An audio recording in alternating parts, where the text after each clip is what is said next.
I had this friend for many years when I lived in Dayton.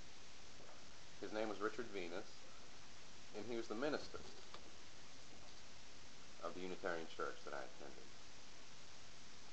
And we went out to lunch a lot, talked about a million different things. And one day, I don't know how we got on the subject, we were at lunch and we were talking, and you know, he was very inquisitive and curious. He was, I guess it was his job to talk about life, and to know about life, and to learn about life, and to find out about the way other people managed life and the things they thought. And so he was always curious whenever he was talking to someone, not just me. He was genuinely interested in the way they lived and in the decisions they made, and you know, what they thought was right and wrong. And a lot of the reason that I enjoyed being with him was because he was like that. And I'm like that. I'm always interested in that question. You know, I think about it a lot. And so did he. And there were a couple of instances, a couple of things that happened to me during my Air Force career that were, I guess, significant enough for me to remember. But they didn't strike me as really important enough that anybody else would be interested in it.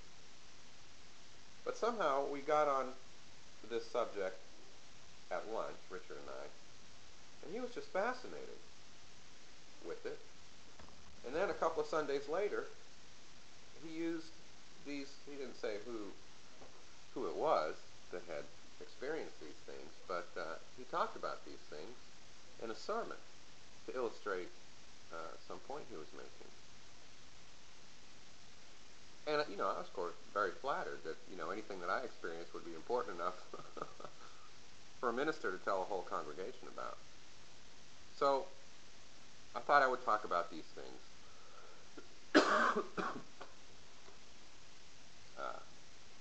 here and now.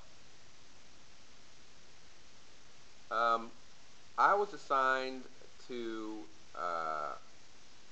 Warner Robins Air Logistics Center at Robins Air Force Base, Georgia, in January of 1985.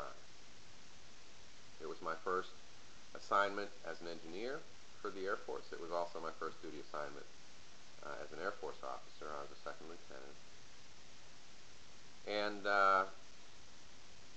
I arrived there and I was assigned to basically a pool of aircraft structural engineers. We worked on C-130 and C-140 airplanes, and our responsibility was to, in broad terms, our responsibility was for the structural integrity of the C-130 fleet and the C-141 fleet. Our daily routine involved walking down to the flight line and talking to mechanics about the maintenance they were doing on the airplanes that revolved through the center. And you know, every time an airplane came in on its periodic maintenance schedule, you know, the mechanics would tear it apart according to a certain schedule.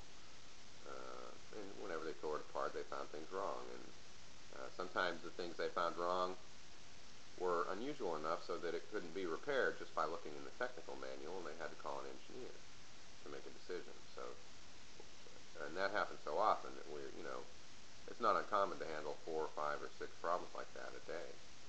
But it wasn't, you know, especially challenging. You start seeing the same things over,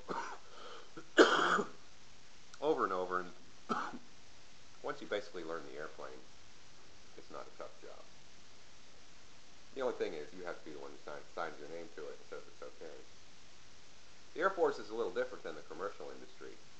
In the commercial industry, an engineer can do all of those things and design a repair and say it's okay, but he has to have approval from a representative of the Federal Aviation Administration before the repair is official. Someone has to approve it. In the Air Force, a second lieutenant can make that decision without any review. Of course, there's a supervisor, and I'm sure the supervisor has a new second lieutenant. You know, he's looking over his repairs to make sure he's on the right track. But theoretically at least, second lieutenant in the Air Force has more authority than the most senior engineer in commercial aviation. But I was directed to travel overseas to on sort of a tour of Pacific Air Force bases. Uh, and nominally, the reason for this tour was to inspect the uh, corrosion prevention programs in the Air Force all throughout the Pacific. You know, corrosion, rust, basically is one of the darkest and deadliest enemies of airplanes, especially, you know, airplanes that fly around salt water all the time. And so it was important to, you know, keep tabs on how the various units were doing with corrosion prevention. And I was the only officer in the group, and along with me went like 5 or 6 senior NCOs. I think I might have been a first lieutenant. I'm not sure. I might still have been a second lieutenant. So, theoretically speaking, I was in charge of this group of ancient graybeards, but practically speaking, I had no control. I had no control over them.